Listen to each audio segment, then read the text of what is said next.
Hey guys, Dan Heilman back with another video. Today, we're going to be talking about bear market Bitcoin price predictions. What could the price go down if we're in a bear market? Now, the more time goes on, it does look more and more likely that we are in or beginning or starting the bear market. And this just means, if you subscribe to the idea that there are 4-year cycles for Bitcoin because of the halving or, whatever other reason you want, call it monetary cycles, call it halving cycles. We basically see that when you have the bull markets in green, 525 days, 553 days, and 525 days till basically, September, October-ish. It went a little bit longer. So if we move that to the, exact date, it'll probably be about 550-ish days. So another way to look at that is, this right here is this is into the cryptoverse. It's a premium subscription I have, but you can basically like combine the first and second cycles, or you can not combine them. Let's just ignore the first two because it doesn't fit our idea, right? But you can see if you compare it to the last two cycles, it was almost exactly from the bottom the same amount of days, right? So it's like almost identical. And you can see a little bit of diminishing return. So this is the ROI. So the first cycle, you had 111 X, right? So pretty insane. Then this one was, almost a 20X. And then this one right here was about 8X or so. So a nice little price increase, but you can see it's diminishing returns here. The amount of days was about the same. And if you also look historically, if we go to like the weekly here and we clean up the chart a little bit, you can see that historically, once we break below this red moving average, that is pretty much the bear market. Once we start closing weekly candles below this red moving average, which is the 350-day moving average on my indicator. And you can see we have basically always come down to a bear market low. You can see we did it there, we did it here, etc. We've done it multiple times. Anytime you close below the red moving average, then pretty much the bull market is over. This one obviously kind of use it as support a little bit longer. And if you were to sell here, obviously you missed most of the move. But once we have started closing below this, that has pretty much been the end of it. So we closed here and you can see we've continued to move down quite heavily. And we are most likely entering into a new bear market. Now, we could easily come back up and and I shouldn't say we could easily, but a normal thing for Bitcoin to do would be to come back down here like this and then come up and sweep those highs. So for us to do that, we could see a reversal of about 50% only to make it into a new all-time high. Now, 50% is not that large of a move for Bitcoin, really, but the further we go on here, the more likely this is. So now, bear market targets. What do we got going on here? So if we go back to, this is the logarithmic chart. So now we're on log scale, and you can see I have these green for like the bottoms, the red for the tops. I did have to readjust this. About 2 years ago, I made a video saying that the top would be roughly October 1st-ish, and I thought the price target was going to be about 200,000. I've kind of readjusted these a little bit, and now it's about 148 is where I think the top should have been. All sorts of stuff going on. We did, for the very first time, make a new all-time high before the halving, which is, quite interesting. So we barely swept it right here of a price about 75,000. This happened before the halving. The halvings are shown in red. If I have like my scale over here, you can see the halvings are shown in red, and blue is the cycle highs and green is the cycle lows. So we did make a high for the first time before the halving. This normally does not happen in these 4-year cycles. We haven't had many data points for this 4-year cycle, but they have been pretty much all the same. And then if the green is the low and we use this line, that the low line fits pretty well. We'll see if it continues to fit. But you can see it's all kind of shrinking in because we do have diminishing returns. That means the gains are slightly less and the drops are slightly less as well. So if we follow this, we could see maybe 48,000 could be potentially the low for this cycle. Now, there's another stat that basically the next bear market has never gone below the price on election day. So the price on election day originally over here was, about 15,000. Okay, and we never went below that price. Again, the election day before that was like way low here, so we didn't get anywhere near that. But this has also held true. So if that holds true again, the price on election day was about $68,490. So that is another potential bottom there. Now, another thing we could do is we could take basically the drop and see what kind of diminishing returns we have. So from this one here, let me clean up this chart here. We'll show, we'll get rid of that RSI. Oops, let's not do that because that runs up my scale. We'll just leave RSI. We'll just make it a little bit smaller here. I guess another important thing while I have the RSI here is you can see we have been forming basically this bearish divergence, right? As the price makes a higher high, the RSI did top all the way back in, March of 2024, right? So that was the highest RSI. We had a big swing up. This is kind of when I got back into crypto, even though I have been in crypto since about 2017. I got more heavily interested once we saw this big price movement back into here right before the election type time here. But you can see lower high in the RSI, lower high in the RSI, even though we're making higher highs on the actual price. Bearish divergent, that's playing out as you can see there. So that was also something that in hindsight was very obvious. But now if we look at the drops, what kind of drops do we have? So if we go over here and we kind of hit this high and then we hit this low of right about here, it's about an 84% drop in price. Now, if we go to the second one, let me shrink this down here so we can see a little bit better. Go to the second one, we had a price drop. Oops, that's not what I meant to do. I didn't mean to snap there. We'll snap it there.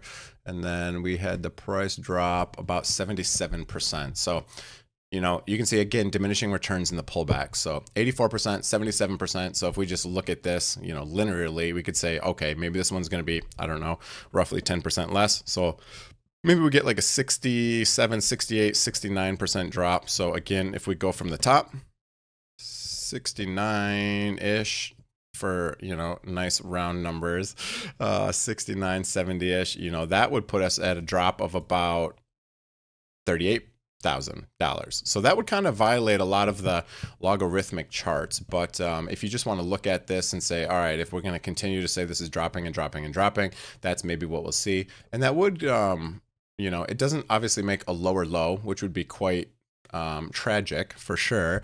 I think that would have to be, we'd have to see some really insane things happen, like, I don't know, MicroStrategy going under and having to sell, all of their Bitcoin, Satoshi maybe coming back and moving Bitcoin from his wallet, or, quantum computing going mainstream and starting to hack some wallets.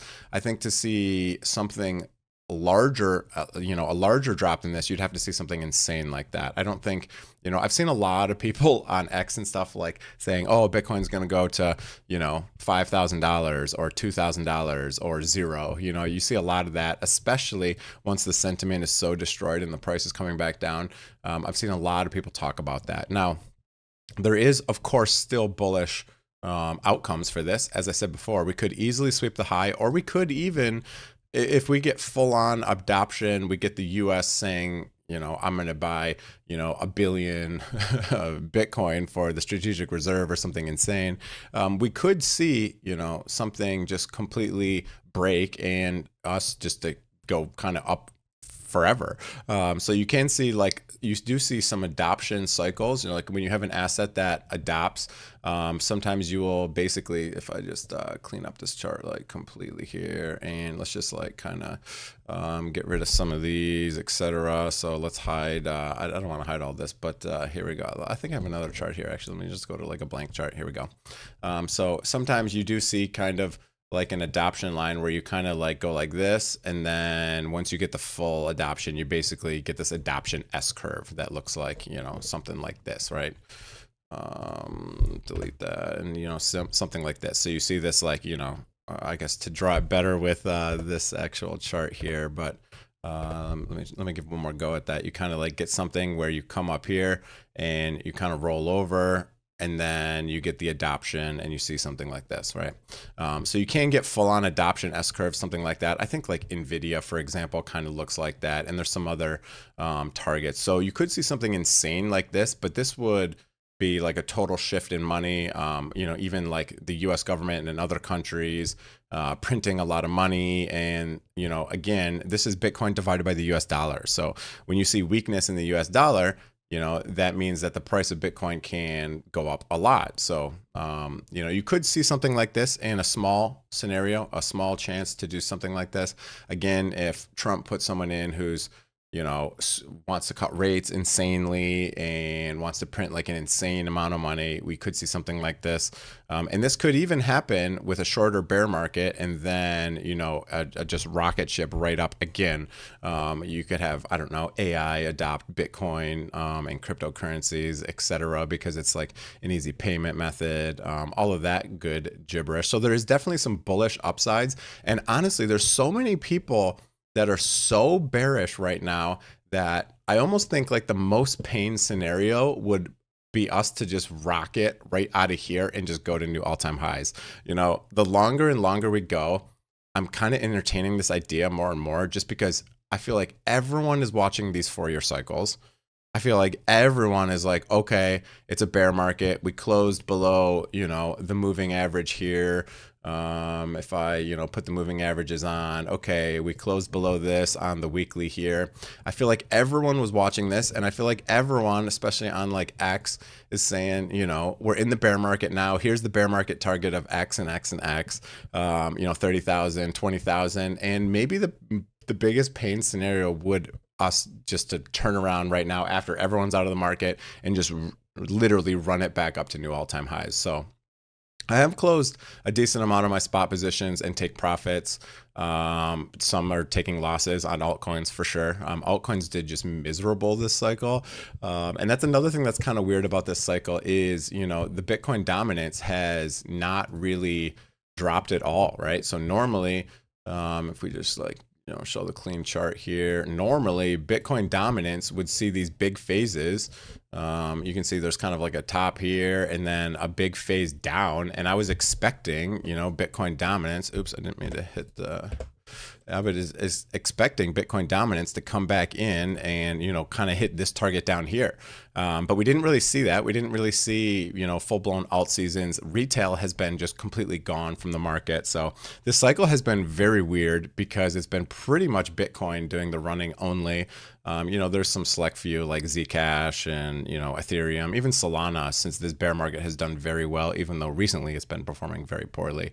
So I've taken some profits on a lot of these. I will continue to close maybe 50 to even maybe 70% of my positions if we get a big bump back up to this bull market support band, which is likely. We could easily come back up. No problem up into this area, maybe this red moving average, or maybe into this bull market support band to see a price of maybe 100,000 to 100 and I don't know, $6,000. Now, if we do get back up into the 112 or even 115, I think a push to all-time high is going to be much more likely.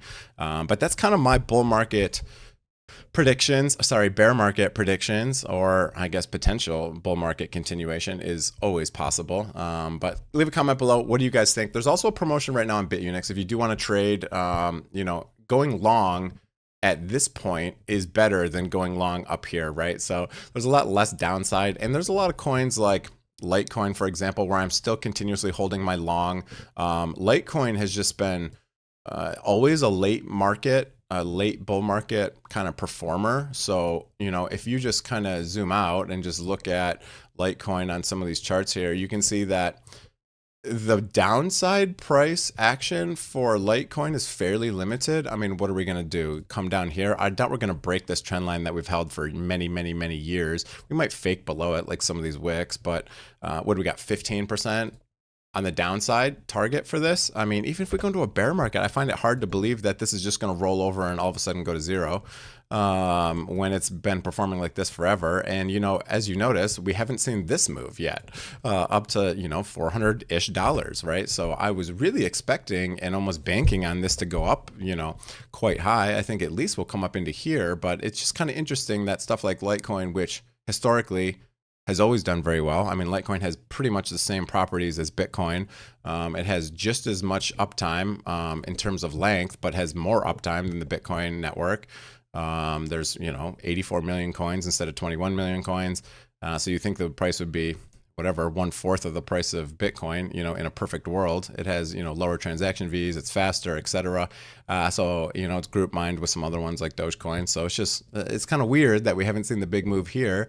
So I find it hard to believe that we're just over for the cycle. But half of me is thinking, we're in the bear market. We're going down to these lows just like we always do. Nothing has ever changed. And then half of me is like, man, everyone's expecting this. So maybe that's not what ends up happening. We could definitely get a Santa rally through the end of this year. We could honestly make a new all-time high by the end of this year. That is not, it's a non-0% chance for us to just turn around right now and just blast right through. I mean, this move, right here is only just a couple weeks, right? You can see, 3 weeks, and we easily did 50% move. So in 3 weeks, we could easily do a 50% move, which would put us in a new all-time high. So we'll kind of see what happens. But again, if we get a pump, I will be closing more of my positions. If you're 50% sure that we're in a bear market, sell 50% of your Bitcoin, aka crypto, whatever you're holding. If you're 70% we're in a bear market, sell 70%. If you're 20% and you think we're going to new all-time highs, sell 20% on this pump here. And it's kind of, you got to make your own decision on where you think we are in these cycles. And that's going to be it for the video. I hope you guys enjoyed it. Again, promotion on Bitunix. If you put any money into Bitunix right now for this whole month, you get a nice little bonus back, and you get lower fees for using the link. It's the best way to support the channel, along with hitting that like, hitting that subscribe button. Have a great day, everyone. Good luck out there, and see you guys.